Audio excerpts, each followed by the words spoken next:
Okay, so in case you're interested, on the 23rd of December this year, I went to the hospital in Ojai.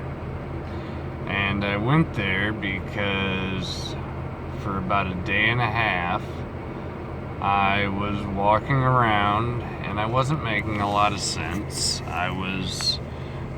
For the most part I was, but I was getting worse and worse, and I was acting outside of what my normal actions would be. So Helene, my wife, took me to the hospital. There in Ojai, they thought I had a stroke. So they sent me to Iowa City. In Iowa City, they gave me a series of tests. In the meantime, I kind of was aware. I was aware of what was around me and what was going on, but I couldn't process it all, and I certainly couldn't voice my opinion about it all. And so they thought I had a stroke. Well, then we get to Iowa City, and they were gonna release me, and Helene made sure that we talked to a neurologist, because the first guy that we talked to that wanted to release me was not a neurologist. So the neurologist had me do a few tests, and I drew a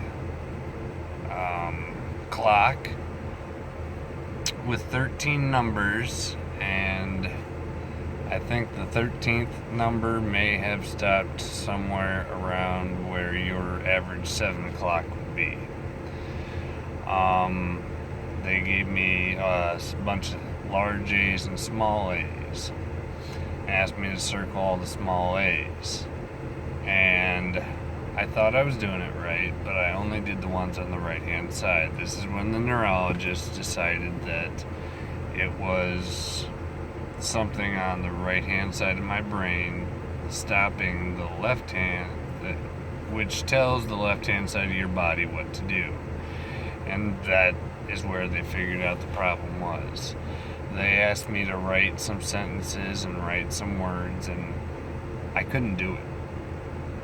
And that is uncommon. I don't know, who may or may not watch this, but I've got a bachelor's degree in IT.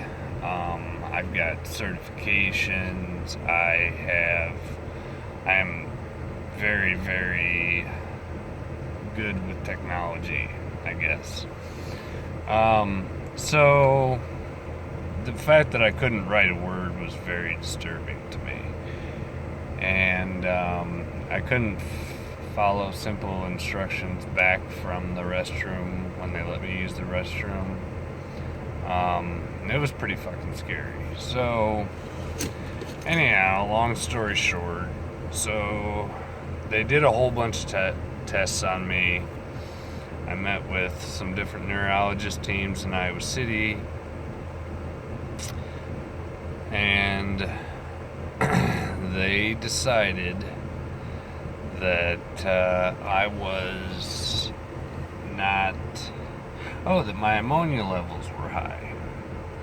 At the time they figured this out, my ammonia levels were around 170. The neurologist told me that if you were fall down drunk, your ammonia levels in your blood should be around 40. They told me that if you drank a bottle of Windex, it would be around 70. They then told me that mine were around 170. And the fact that I was talking to them was mind-boggling. The word they continuously used was interesting. Not one of my more favorite words anymore. But they don't want to say something and be wrong.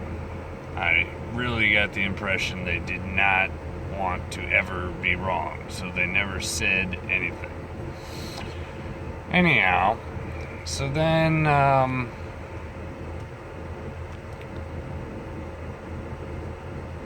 I had chicken for lunch because nobody had told me anything, just that my ammonia levels were high. And then they came back and checked my ammonia levels, and damn, they were 180. Well, then they brought in a pediatric geneticist to diagnose me with the inability to process protein. And there's a condition that I have found, and that my family physician feels that is probably the direction the neurologist and the geneticist are headed, but they have not put a final diagnosis on me yet, called PKU. And basically, it is the inability to process protein. And so, because of the PKU that we think is what I have, my ammonia levels were high. And by high, I don't mean a couple numbers up. As I said before, they were really high. And it's called urea cycle disorder. Cycle disorder. And most people with the urea cycle disorder, if they survive it, they're usually in a coma or severe mental retardation. And so between the PKU, which is 1 out of every 20,000 children born in the U.S., and most of them don't make it to adulthood, especially if their protein has never been monitored, which mine has never been monitored.